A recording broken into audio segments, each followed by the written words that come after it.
Nagpangiti-ngiti lang ako dito pero hindi na ako natutuwa Kala nyo pinilit nyo na naman akong paliguan kahit ayokong maligo. Napakaano nyo talaga, sobra na talaga kayo, nilalamig na ako. Tapos sabi ni mama pagkatapos kong maligo, si ate naman, aba, ang ginawa naman ng malditang babae na to, tumakbo papunta sa kwarto. Akala niya sarado kaya yung papunta sa kwarto.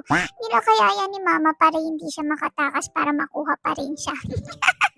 Wala kang takas. Akala mo ate maliligo ka't sa ayaw mo at sa gusto kasi ako pinaliguan tapos ikaw hindi ka maliligo. Ano yun? Ako lang? No way, nek-nek mo, maligo ka doon. Ang baho-baho mo, amoy imbornal ka na.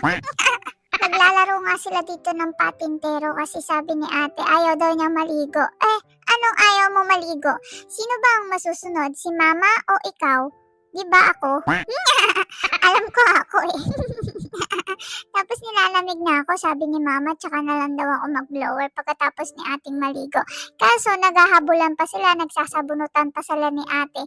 Kasi nga, ayaw nga maligo ni ate. Panay takas siya kay mama, kaso hindi naman siya makakatanga sa dinosaur naming nanay. Diba? Kala mo nasabunutan ka tuloy kasi nga ayaw mong maligo. Ayan, sabunot ka tuloy, pinapasok ka sa banyo. Kasi ako nga hinila sa banyo tapos ikaw ayaw mong maligo. Tapos sabi ni mama, maliligo daw ako ulit. Naligo na ako Kahit na basang-basa ako, kitang-kita na niya, basang-basa ako. Ano ba siya? Nabubulag ba siya? Nag-aaway pa nga sila ni mama dito, sabi ni ate. Ano ka ba? Ayoko nga maligo Bakit ba? Di ikaw yung maligo, ikaw yung mabaho Kayong dalawa ni Leora yung mabaho. Wala niya naman talaga, makakaligtas siya. Ayan, basang-basa siya. Sobrang nipis ni ate. Akala nyo, matabayan si ate. Ano yan? Payakot yan. Kasi nga, syempre ayaw niyang kumain. Tamad-tamad siyang kumain. Pero sakto lang naman daw yung timbang niya. Pero payatot talaga siya. Payatot. Payatot talaga yan. Payatot. Kala nyo ibubulgar ko na yung itsura ni ate kasi payatot siya. Sinasabihin niya naman din ako mataba Siya nga payatot So pareho na nga kaming naligo ni ate. Pero syempre dahil sobrang kapal ng balahibo namin, ginamitan na kami ni mama ng mahiwaga niyang blower. Yan yung aparato niya na blower na sobrang lakas na pati yung laway mo matutuyo.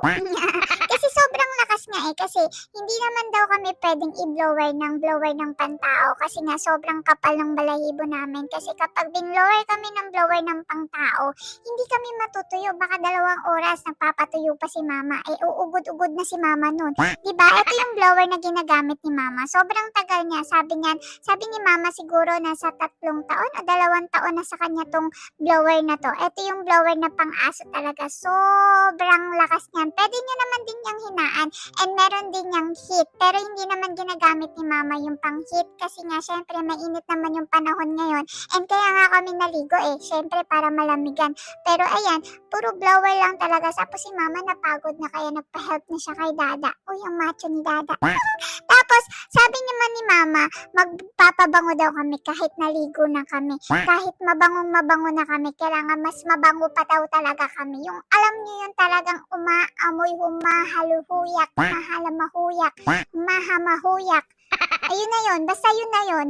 Hindi ko na maintindihan ko ano yung sinasabi ko. Tapos gustong-gusto nga ni ate yung pabango niya kasi powder fresh yan. Kasi nga, pang baby yung powder fresh. Tapos yung pabango ko is sweet berries kasi I'm so sweet! Sobrang gustong-gusto namin magpabango kasi nga syempre para ma-maintain namin yung kabanguhan namin kahit na hindi kami naliligo araw-araw. Kaya lagi kayo magpapabango din. Ito yung powder fresh and sweet berries na pabango namin. Sa amin yan. Kaya ilalagay na lang namin yung link sa baba kung gusto nyo din ng ganyang pabango. Kaya dito na din kami dahil sobrang bango namin. I love you!